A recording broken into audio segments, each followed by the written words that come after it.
Good afternoon, everyone. I hope I'm audible.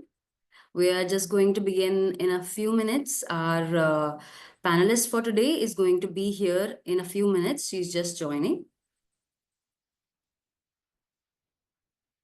And thank you so much for joining us today for our webinar on neurodiversity. It's quite an interesting topic. I am pretty sure not a lot of people are aware about it. So we're going to explore what it means today.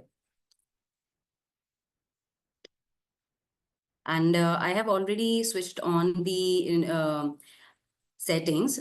People can ask their questions right in the chat box. So if you have any questions anywhere, you can ask in the chat box.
He's just joining us shortly. We did have a test run and everything went well.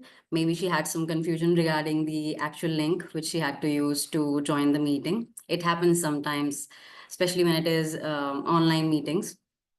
It's important that we're supportive during these times. So let's wait. I think she's going to be here any minute now.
While our host joins in, I would like everyone to have a look at today's topic that we're going to discuss.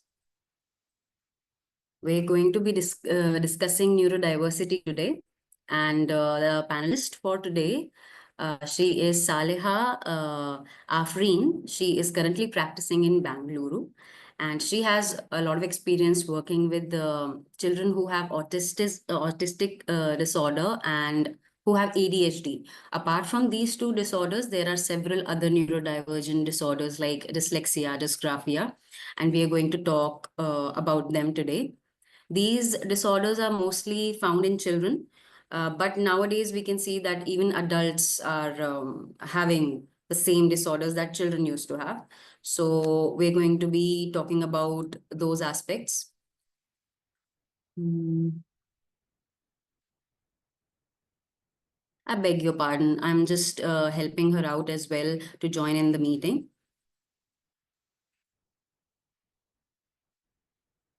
She's here.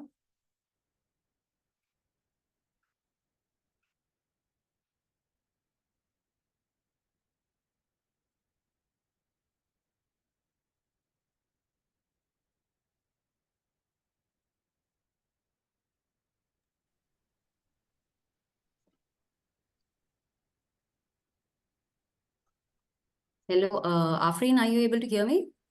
Yes, I can. Great, great. I would like you to switch your camera on so that, we can begin. And it's completely fine. It happens. I understand. It's totally Sorry okay. for the delay. It's totally fine. It's totally fine. Everything went well when we practiced. It happens sometimes, technical things do take time. We're not from technical background. I understand. Come on. Okay. I hope you're comfortable with my audio and my camera setting, everything.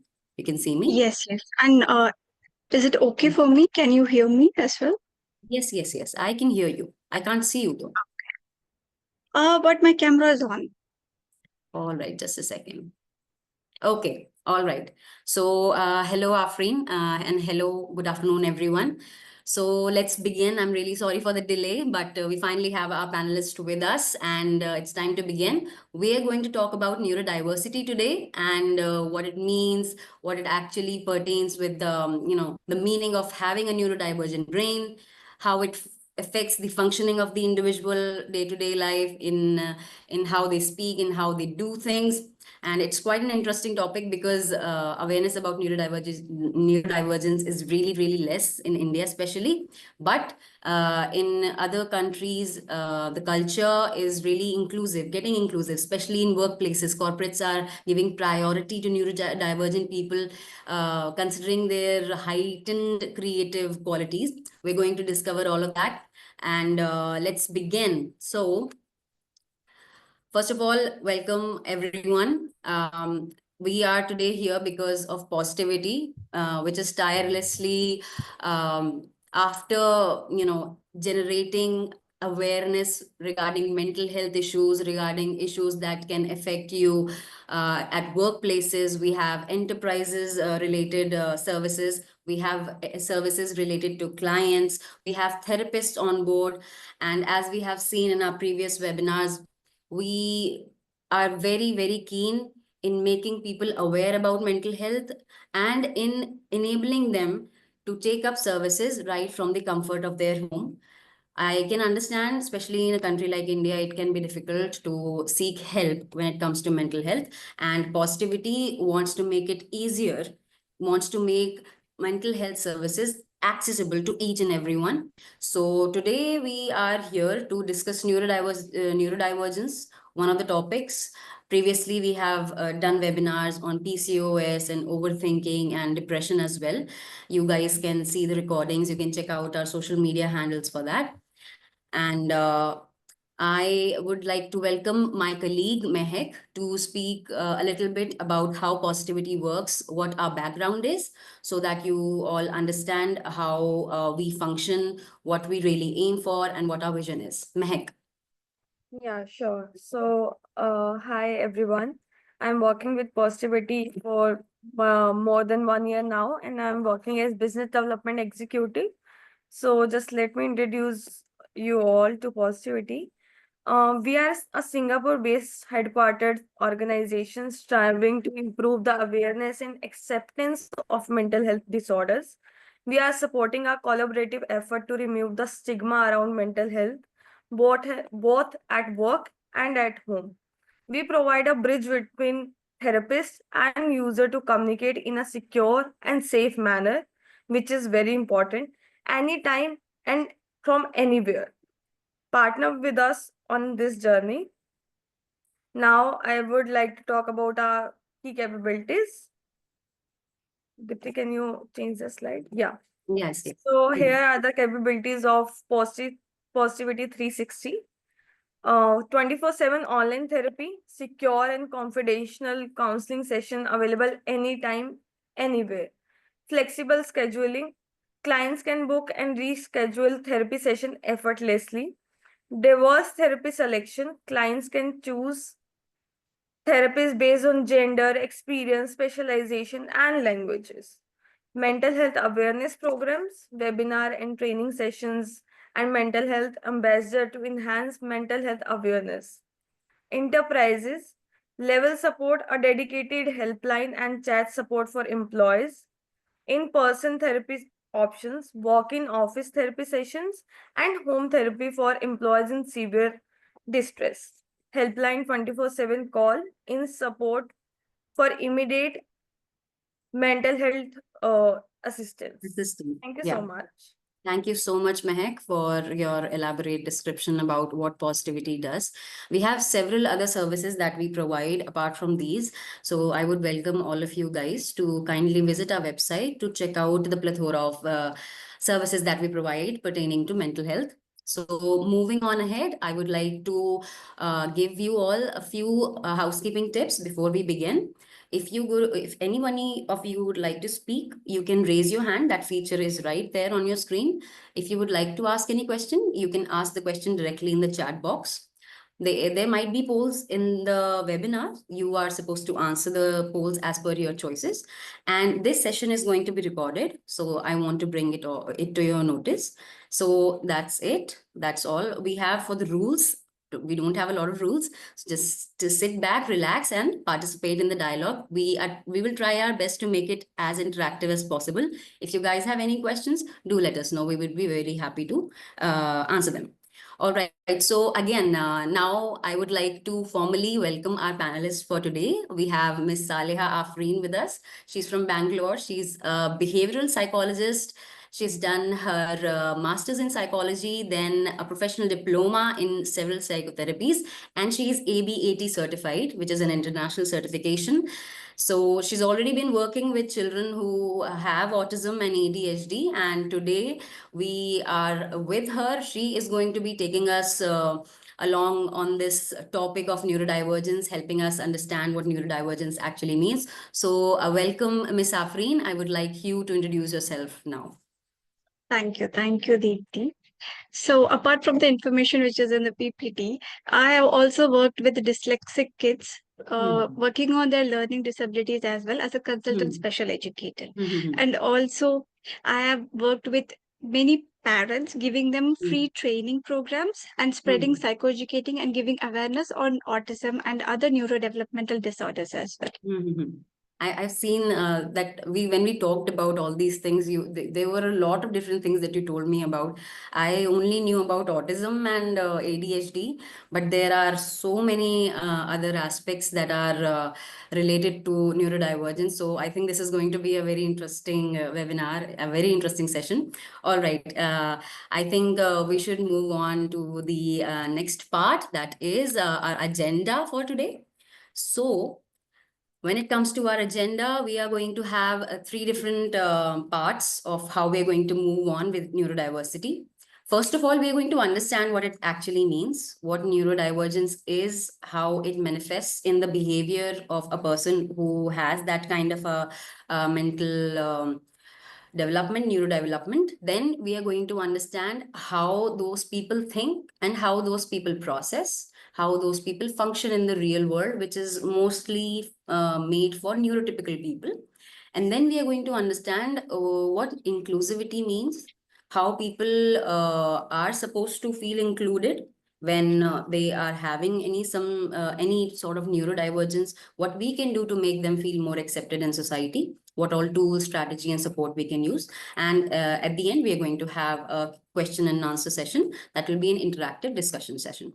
All right. So now the first question to Ms. Afreen, of course, what is neurodivergence, ma'am? What it means and how does it manifest? You've worked with children and you've seen people have neurodivergence. So how does it look like?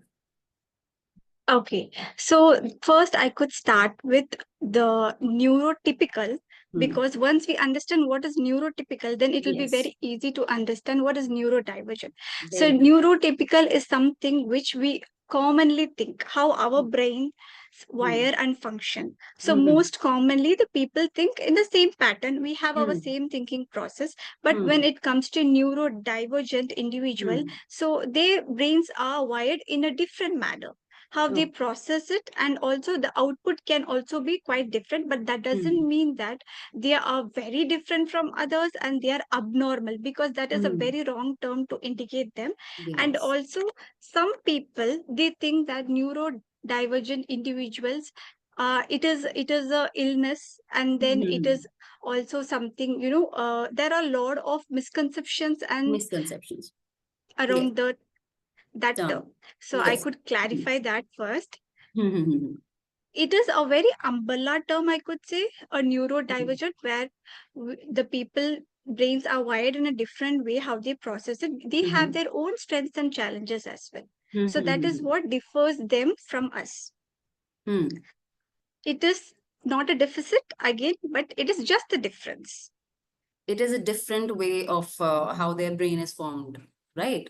Yes. So, like a neurotypical brain is how majority of the people have their brain formation and how they function. But as a neurodivergent person, your brain is slightly different in how it works, how it is framed, and then obviously it is going to affect your behavior as well. So it's not a deficit, you said. It's It's not a not a deficit. deficit.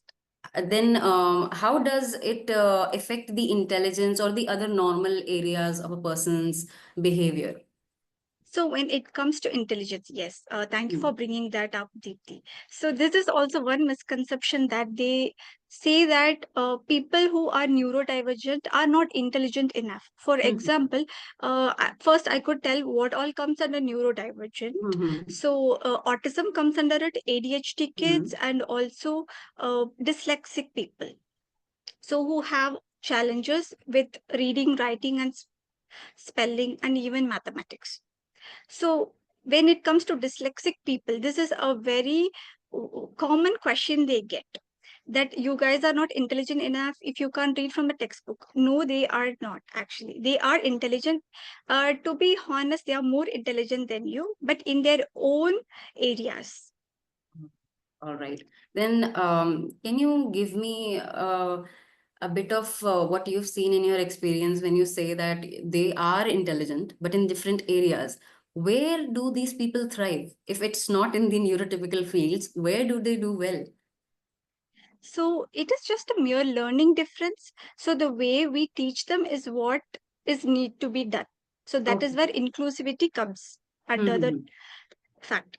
So the thing is that, so I have seen kids like who has dyslexic, but then they can be a very good visual learners All right. with Okay. videos, and even audio books could help them Okay. with it.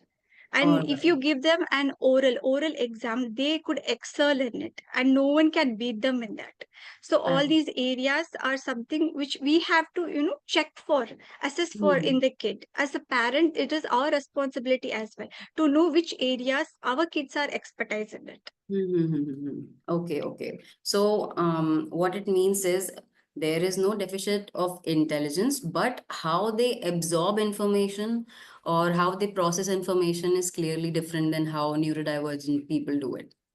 True, yes. Okay, how neurotypical people do it. I'm sorry. All right, all right. In that case, why is it that the way that they learn, like you just gave me an example of audiobooks or audio, they're better visual learners or they learn better when they hear information.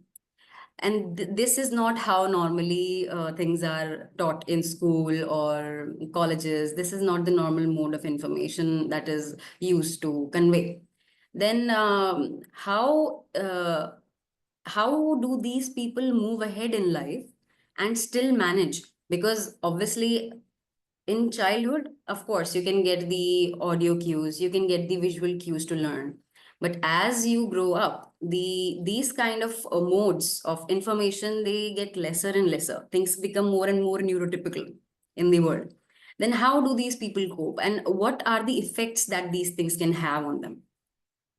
Okay, so that is where the challenges come in for them. Hmm. So usually these neurodivergent kids, for example, if you take autistic kids, they have very good in giving attention to each details. But when Okay. it comes to sensitivity, some kids have more sensitive towards loud noises. So if you put them in a classroom with the neurotypical kids, they might not be able to concentrate in class and may have many behaviors. So that is where support system comes, us psychologists. And also it is not only the job of psychologist or a behavior therapist, but also the parents and even the society. So this our society is made in a way where we are supporting only the neurotypical kids, where others are left out. So I that is understand. one important thing which we have to be, India has to grow in it. And I think hopefully it will reach in the next 5 years, because we are seeking a lot of awareness and everything. Yes, especially in the case of mental health. True. When we organized this webinar, it was quite a new topic in itself. I haven't seen a lot of people host webinars when it comes to neurodivergence. It's very new topic, and people are even afraid that you won't be able to get enough audience to listen to it. People might not be interested. But I've seen personally that the occurrence of neurodivergence and these symptoms, this way of functioning, this is increasing. People who are neurodivergent, they are increasing in number, especially now adults are even getting diagnosed with ADHD. I would like to know how is a child with autism identified? What kind of behaviors do they have that it can be said that yes, this child is autistic in a layman's language? Because I don't understand these terms that clearly. Okay. So actually the onset is where we are able to assess them at the age of 3 years. Hmm. And with two things, which is like I am quoting from the DSM criteria, which we Hmm. follow as a psychologist from the international book from Hmm. American Psychological Association. So they have Hmm. formed a criteria where Hmm. the first thing is that social communication and interactions, from their Hmm. social communication interactions with others. And the second thing is repetitive movements. That is something totally off putting when it comes to people looking from outside, in a sense like autistic kids, they are not very good at socializing, because some autistic kids will have speech delays as well. And then the first thing which we can notice in a kid is that eye contact when it comes to autism. So they don't give you much eye contact. Maybe you have to call them like 3 to 4 times, but that doesn't mean that it can't be, improved. Yes, everything can be improved, but then we need the support of parents and everything. And the second thing, when it comes to repetitive behaviors or movements, so clapping the hands multiple times. So it is a normal, normally we clap when in a socially appropriate situation. But if it is inappropriate in a social situation, so that is where they are labeled different. So they have this motor movements which are neurological. Hmm. And it is also related to the brain functions, where they have repetitive movements like you can have them blinking their eyes multiple times or shaking their hands. So all these things, not one, it is not limited to one behavior. Any behavior that is constantly they keep doing it, that is the thing they are doing, that is for self-regulation, that suits them. Yes, right. I have heard this that the reason that they do repetitive movements is so that they can calm their own nervous system down. It gets overstimulated with very minor changes in the environment. We can say that they're very sensitive to the external environmental stimuli. And if that is so, then they need something to regulate themselves. And that True. repetitive movement is one of the way that they regulate their nervous system using. Okay. They have speech delays, you said. So, ma'am, Yes. can you tell me about how it manifests, like when the child is growing up during the age of 1 and 2, or normally at the ages where children start speaking their first words? Is it that they speak much later, or are there other problems as well? Okay. So when it comes to neurodiversity, it is not like one shoe fits all. So each Okay. individuals are special and they are very different. So if I tell one feature of an autism, then we shouldn't think that, okay, this feature will fit all the autistic individual. So like that, when I have, I have parents coming up to me and telling that my kid was good, developed all the milestones till the age of 2, but at the age of 3, I started seeing some speech delays. He or she was speaking very nicely to me, using 2 words, or even using appropriate eye contact with me.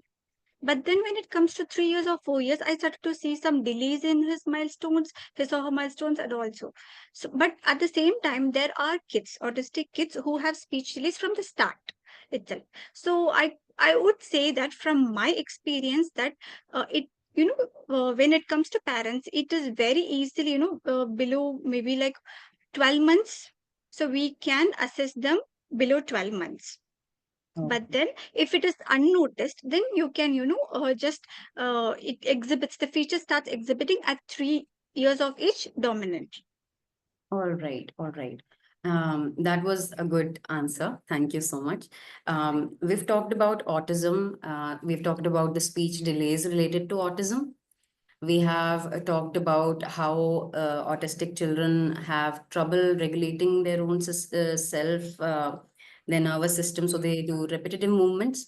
And apart from that, they also have difficulty making eye contact. All right. Does this happen that after a certain age, the children they get into the neurotypical frame, or do they stay that way throughout their life? And if they do, then how can they be helped the right way that they are able to fit into the society? Okay. So when it comes to autism, we categorize as 3 types. So first is the mild one, second is the moderate, and third is the severe one. So the mild ones are where they can live independently with minimal support. And when it comes to the second type, so we have to give a little bit of support, like to an extent, but then they don't always have to depend on the support. They can also live independently after a certain age. But when it comes to severe, yes, they need substantial support, a lot of support, 24 into 7 bar 7. They need support from their parents. But most of the kids where I have dealt with, they have come under mild and moderate, and after a certain age, when they hit adolescence, so that is where they starts to fit in. I couldn't say they become neurotypical, but they starts to fit in into the world and starts living independently, and they try to understand. So usually kids with autism, they people think that they lack empathy because they can't regulate emotions and all. But the thing is that the way they perceive is very different. They are very emotional persons, and then they can empathize with anyone. But sometimes another misconception is that they think that autistic individuals are very rude to us, but the fact is that they can't lie, and they are very honest. They can be very straightforward and honest. So Yes, they yes. enjoy these deep conversations, meaningful conversation rather than small talks. So when we start understanding or going into their world of thinking, that is where we come to understand that, okay, they are much more better than us. Okay, okay. I can really, I got that point that you just said, ma'am, that not only are they more empathetic, they express it differently. Yes, they are, and they're very, very emotional people. So the thing is that their behaviors to express their emotionality, to express their emotions will not match the way normally people do. So they will not look into your eyes. They will not have eye contact. You will not be able to understand that what they are feeling is still there inside, right? And not only that, the point that you said that they don't lie, they can't lie. Their conscience works in a very different manner, and that clarity, I think that is nice. But it's good to have that kind of clarity. It makes you a lot lighter for people who have had to adjust in a world where neurotypicals are and they themselves are neurodivergent. It becomes difficult, of course, on several levels. I have seen a few of my friends who are neurodivergent, and I have seen how they function. I've also seen that neurodivergent people become friends with neurodivergent people. This also happens a lot. They find that they are more compatible with people who are neurodivergent themselves.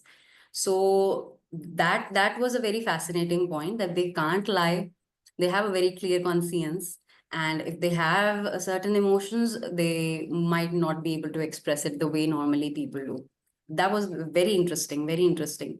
And I Um, also like to add hmm. one more point. Yes, yes. So I have told earlier that they give much attention to detail. But I have Hmm. also told that they don't give eye contact. So when we call them, they have difficulty giving eye contact. But the thing is that they notice us. So when I work with kids and when I'm closely working with them, when I call their name, they will not have a name response. So they'll be like, okay, who is she calling? But then at one point, if I move away, they knew that I'm moving away from that place and they come to me. So that Hmm. is how they keep an eye on everything, but not towards your eye or your face. Hmm. That's really sweet, actually. Yeah, that they do notice, but they might not be able to show it. So I find that really sweet. That was really interesting. What about other disorders?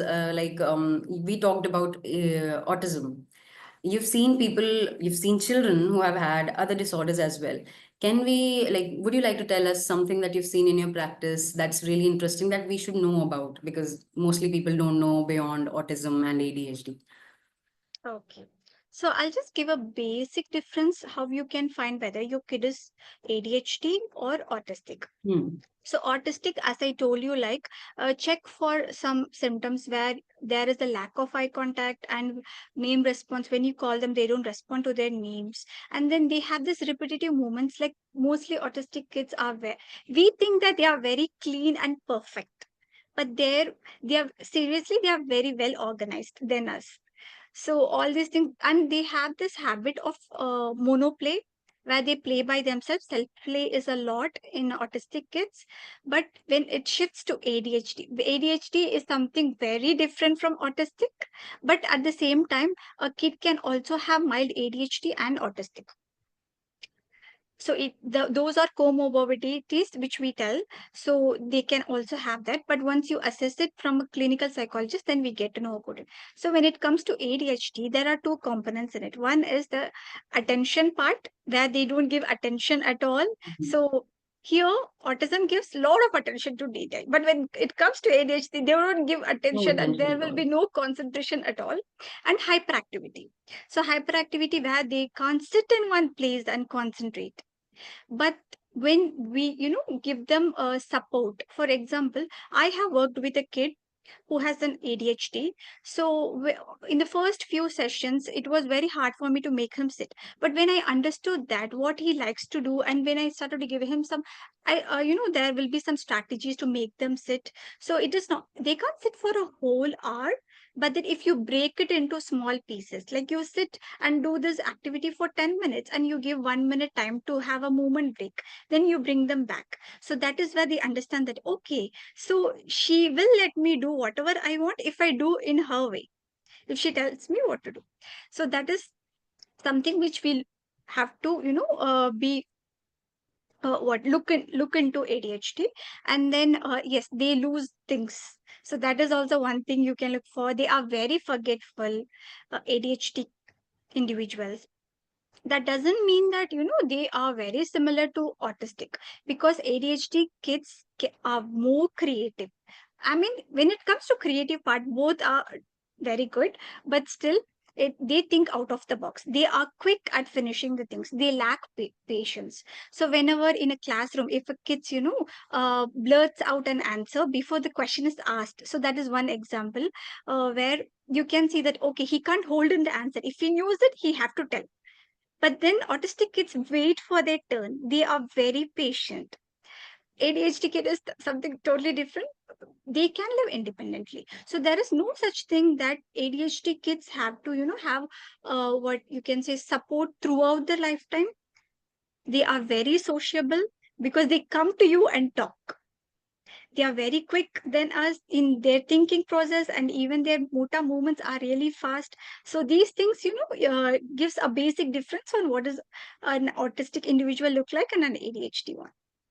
That was a very comprehensive answer on how to differentiate between autistic children and children who have ADHD.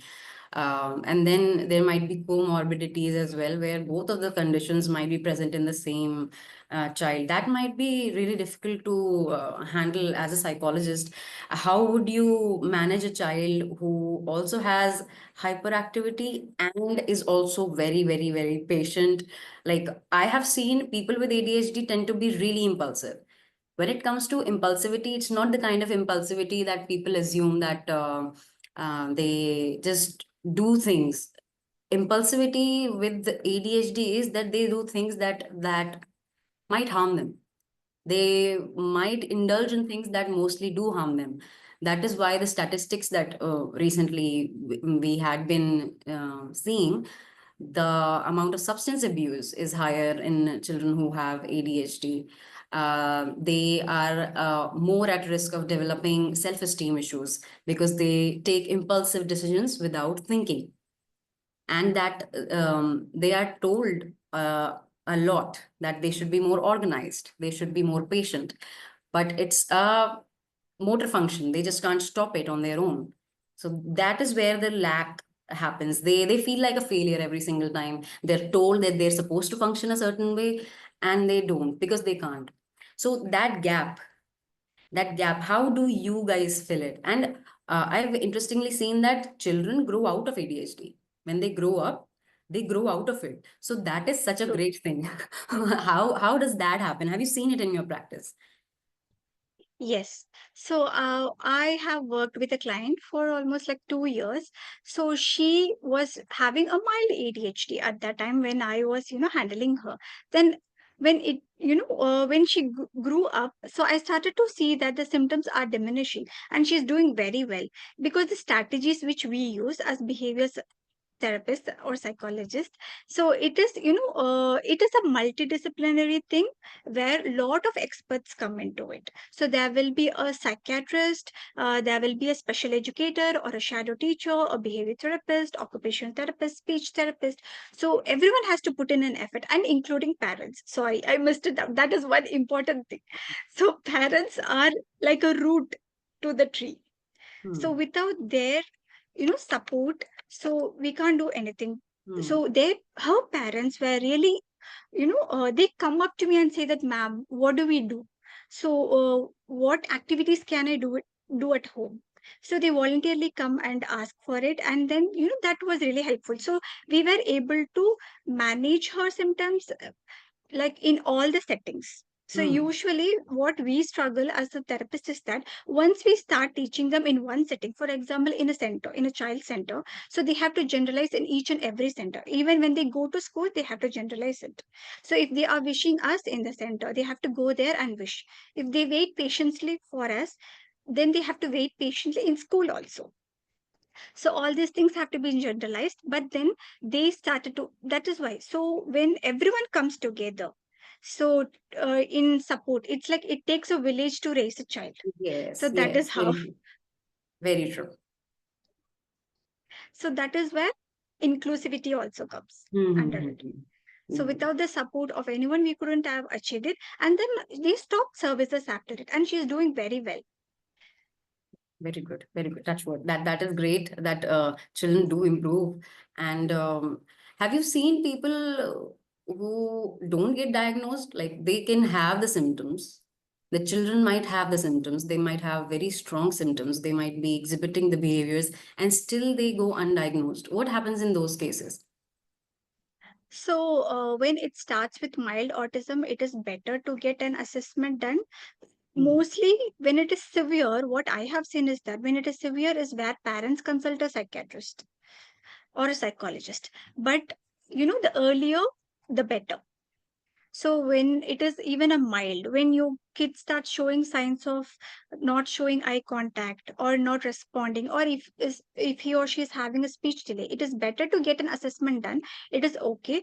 Then when you come to a therapy, it would be very useful for them, because we had a kid who was 1.5 years old. They started therapy for him, and then he had a mild autism. He was so small, but then we started to see the social interaction developing in him. He used to come and start playing with us. He used to throw the ball to us. So all these things come, when you start early. Hmm. I understand that is a good way. Although it's very difficult for me to believe that a 1.5-year-old kid has been taking therapy for very aware parents, really, really aware parents. Wonderful. Nowadays, I think nowadays the awareness is spreading a lot, Mm-hmm. and people are also getting to understand that, okay, what their kid is going through.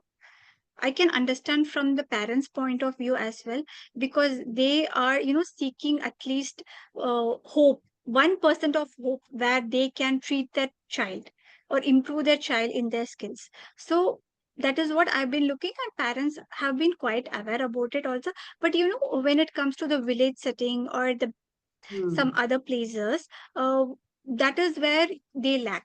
In cities, it is much, more aware than the, what do you say, Rural urban areas? settings. Yes, in local areas, yes. Mhm.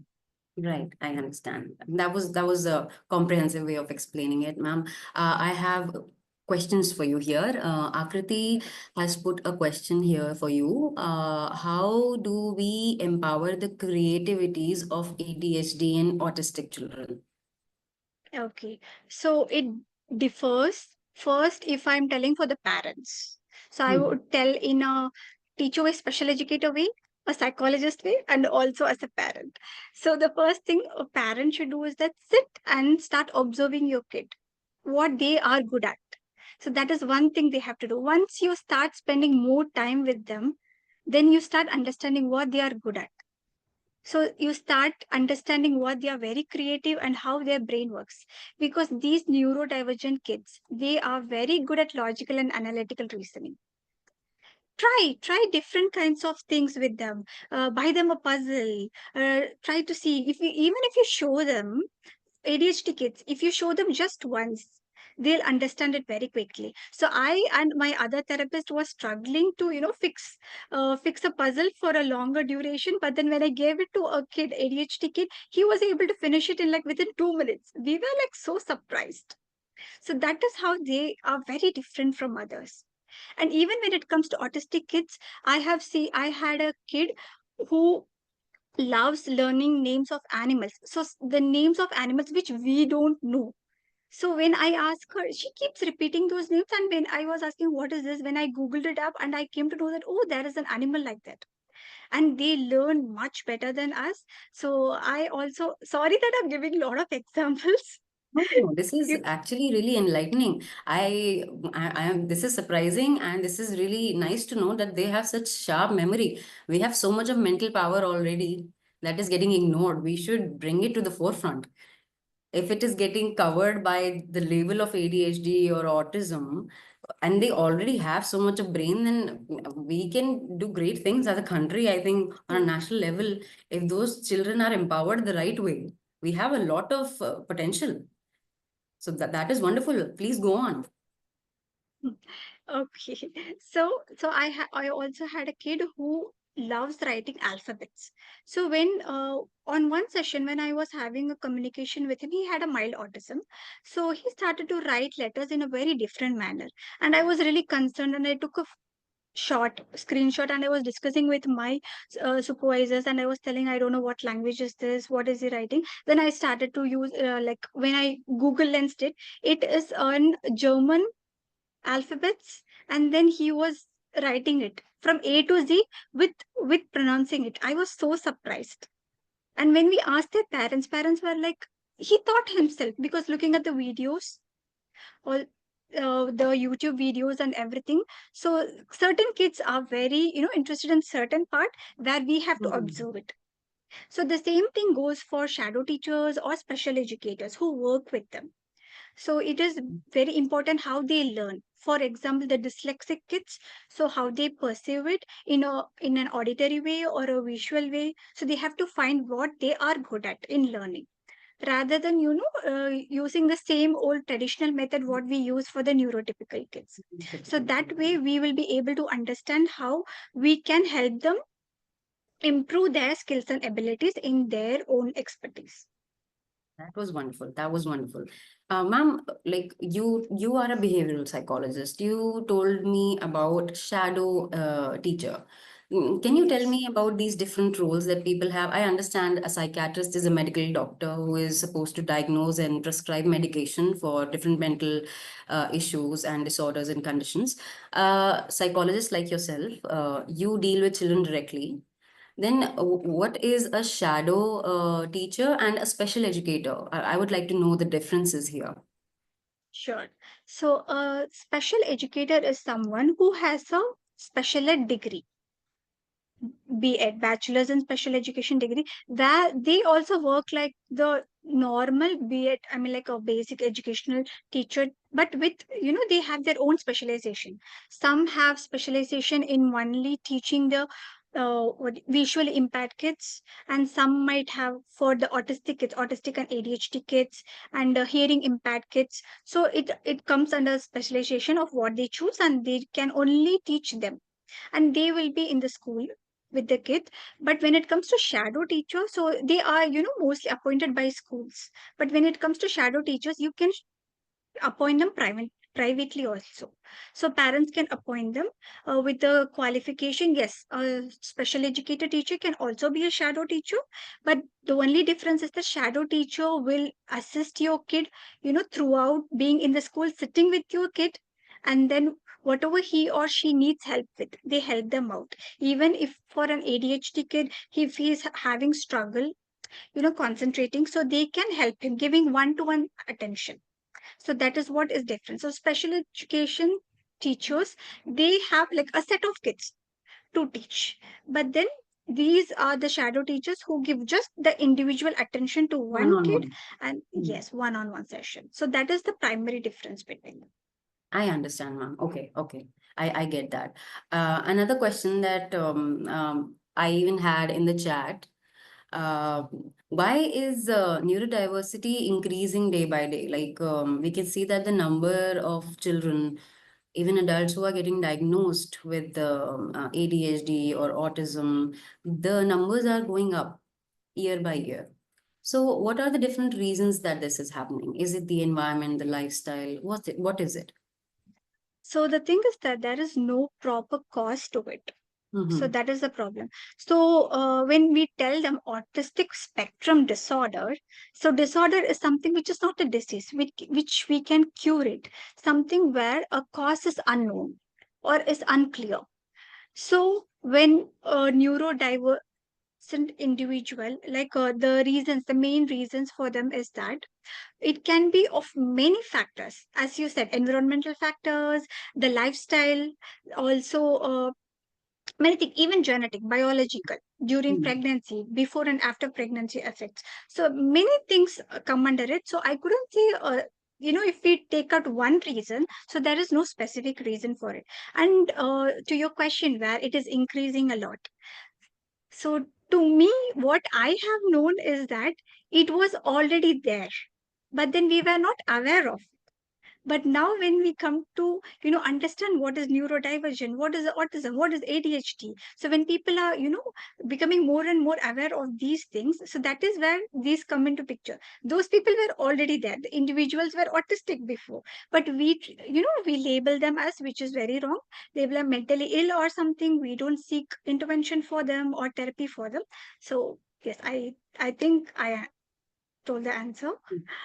Yes, yes, yes. You've given the answer through that. I understand. I think I agree with this point that we did have neurodivergence and these patterns of, the whole spectrum of neurodivergence always in the normal settings in how our society functioned. But the awareness wasn't there. Now, because of the awareness, people are coming forward and they're getting the treatment and they're getting the support that they need, which is a good thing, of course. But that is reflecting differently in the uh, that is reflecting differently in the statistics, of course. Now it is getting miscommunicated in a way that the occurrence of the neurodivergence is increasing when it was already there, but it's just people are Yes. coming forward now. I get that point, ma'am. Moving on to the last segment of our session, we have covered what neurodivergence is. We have covered what all different behavioral patterns they have in quite detail. And that was like really interesting, very insightful. Now, I would like to know what all different ways are there that we can make them feel included. Like you just said, earlier people had this mindset of labeling people that, this is a retarded person or something like that. How can we be more inclusive? How can we be more kind and compassionate towards people who are a little different? Because this is the need of the hour.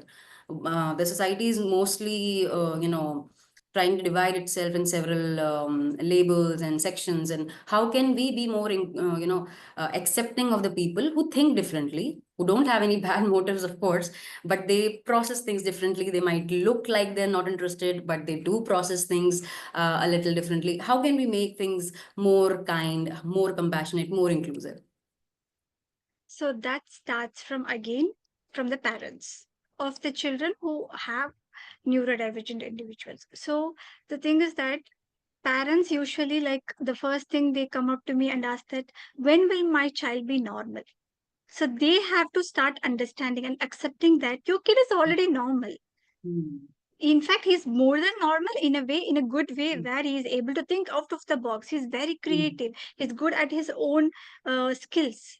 It's just that he needs a little support to develop those skills. He can be a good painter, even he can be a good astronaut. So they can achieve anything they want.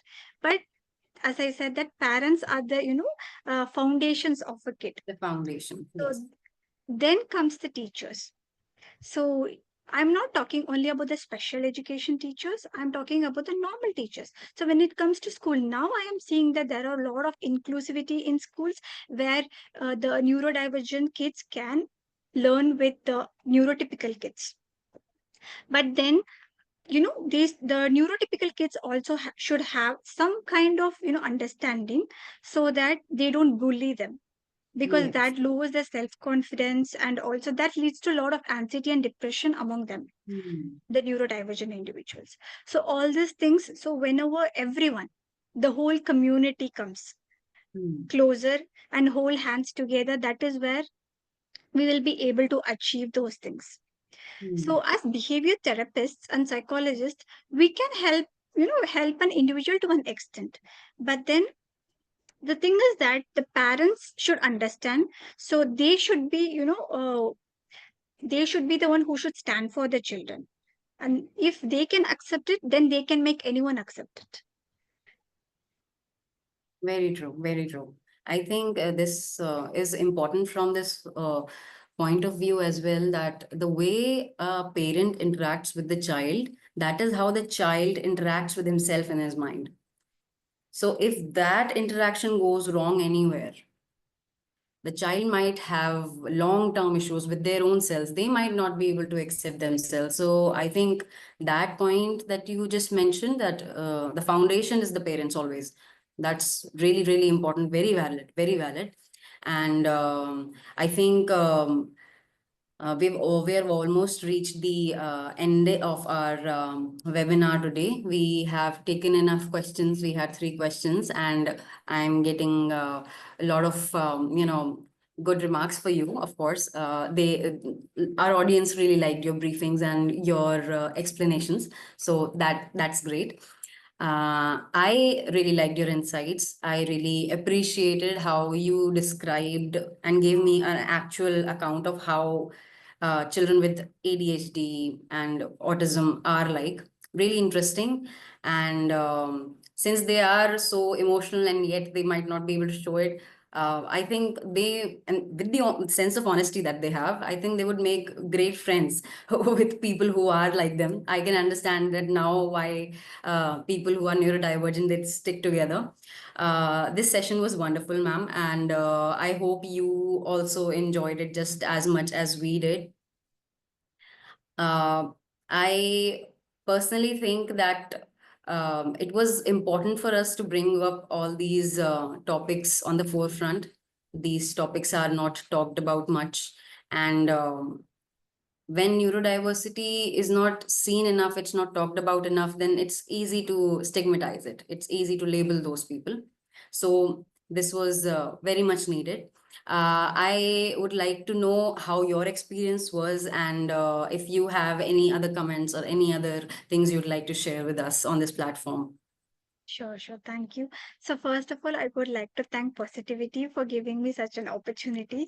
And I really enjoyed throughout the session, and I am more than happy to take questions as well.